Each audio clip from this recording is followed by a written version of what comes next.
I would like to say that we are in constant reclamation of our embodiment. It doesn't matter even what our experiences are, because we ebb and flow with this so much. You were talking about reclamation of pleasure. This was for me something that was always very available at an early age, but that maybe after childbirth, I had to go back and reclaim that again. After motherhood and all this, it's almost like we are continuously cycling and recycling and reclaiming ourselves over and over again. And it's important because we feel we live in a world that takes us out of body most of the time. One, because of our daily activities that always bringing us into mental focus. And second of all, also because, especially as women, but also men, I believe, go through this, there is a lot of shame and a lot of suppression and a lot of things that we are taught from and programmed from very early age, that what we feel in our body is not okay. Yeah. And for me, embodiment, so going back to your question now, embodiment for me is, the word itself implies something is embodying. So it's really reclaiming and connecting deeper to the source of what is this thing that is alive in this suit, in this body. What is this thing? It's that much higher, much bigger part of ourselves, spirit, God, whatever you want to call higher consciousness, but that it wants to squeeze into this body to give it life, to express. It's like the body itself is the instrument, is the vessel for our higher spirit. And that is the part we want to embody. So in a way, yes, we feel good in our body when we are at ease with all that we are. There is an element of pleasure and feeling good, but it's not just that. And that was something we talked about yesterday. I don't know if you want me to begin unpacking that, or if you want to guide the conversation elsewhere first. But that is really embodiment to me, is being at ease with our wholeness, all that we are, nothing to hide, nothing to suppress, just comfortable. And sometimes comfortable in the discomfort of what's showing up. Right. So that unconditionality, I want to unpack the incredible journey we went on yesterday. I want to talk first about what you brought up, because the idea of suppression and performance has been very forefront of my mind. And you made a point yesterday that I thought was really profound, which is that it only takes one other human being. And honestly, I would say one other being, because even when I am alone with my animals in my home, I behave differently. Like I might think twice about walking across my yard, because then my chickens are going to come over to me and they might want a snack, and maybe they're resting and I should just stay on my seat or whatever, like literally. So one other being induces an experience of suppression and curation and performance. And I have personally been working a lot with these performer parts within me, and recognizing the role that this experience of spontaneity plays in my own liberation. And you spoke exactly to that yesterday. And I said, well, this must be archetypal then. This coming alive into the spontaneous, into the improvisationally lived life. And you called it action from uncertainty, like taking action from this place that isn't a pre-programmed, predetermined, well-worn path. That may be what allows us to just come into that unconditional experience of our bodies. The idea of spontaneity, I think, is not something I hear a lot of people talking about. And I wonder how you see that fitting into this reclamation of the embodied experience. Yeah, so I was a performer for most of my young adult life. And so that was something that was very innate and programmed in me from very, very early age, because I came from a family that admired and was a family of performers also. No, so I was very always rewarded for that, let's say.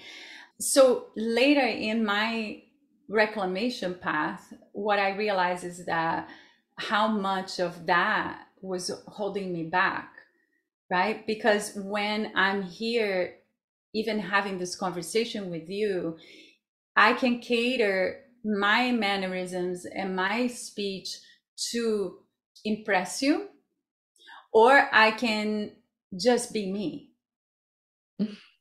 right?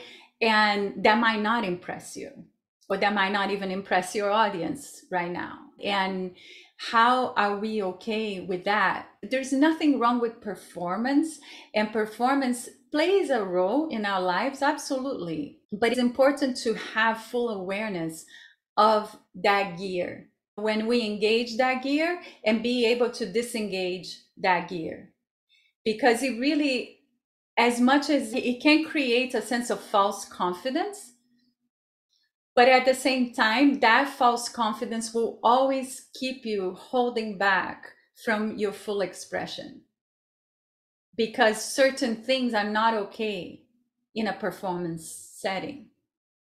Yeah, it has a performance setting, is very curated, is very tailored, is very designed. Your movements are designed, your voice is designed, and there's artistry to that. Yet, when that artistry begins to suppress the expression of the artist,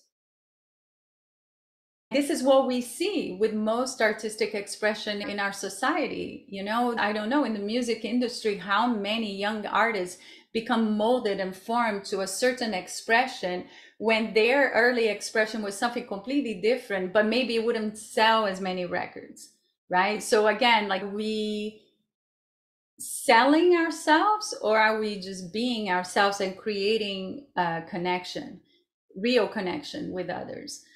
And spontaneity, it's something that comes, is allowed, it flows when all these layers of suppression in our channels have been removed. So even what I spoke about yesterday is like that element of catharsis. It's one of the first steps to enter this path, to enter this reclamation of embodiment. It's not all of it. It's one step, one of the first steps, because we have to liberate ourselves, because otherwise we create so much tension inside. There's no way to be spontaneous. You will always be reacting to something instead of in a predictable way, instead of responding in a creative way. That's the difference. The spontaneity is something that comes from a creative impulse, and the performance is something that comes from a programmed impulse. And there's a pain in that state, right? I've observed it even in my early singing experiences in these past weeks, is like, you can almost feel, right? So I can copy someone singing a melody, right? Yeah. But when I've been asked to do improvisational call and response, or, you know, sung conversation, that kind of a thing, the exquisite discomfort of that comes from this simultaneous experience of knowing that there's a creative channel that I could liberate myself to enjoy, and then also feeling pushed out of my performance comfort zone into this uncertain space of like, who knows what might come out of me, and probably what will come out of me will be insufficient, embarrassing, or otherwise garner rejection, judgment, and abandonment, right? It goes into these very deep, and it hurts to be stuck here. It just sucks. It does. But that's exactly it. It's that element of,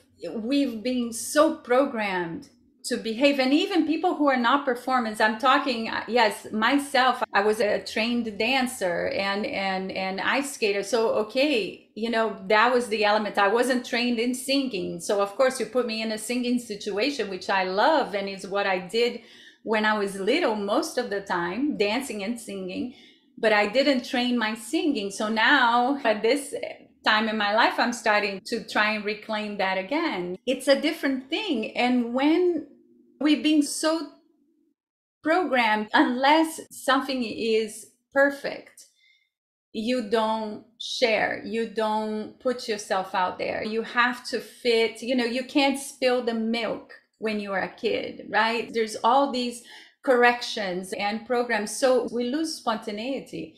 And I noticed this so much, even just raising a child. All the times when I was reacting from the wounds of the way I was parented and throwing that at her, and then realizing, oh, wow, I just cut a channel of spontaneous creation just by doing that, and then trying to correct through the awareness. We have to go back to that place where we are allowed to make mistakes, when we are allowed not to be good at something. And this is how we tap into our own medicine. Because talking about singing, one thing is to sing and be a performer singer. Another thing is to use the tones of your voice to create healing in your body. And then we're talking about medicine. We're not talking about performance. Yeah. And medicine can only come from a place of spontaneity.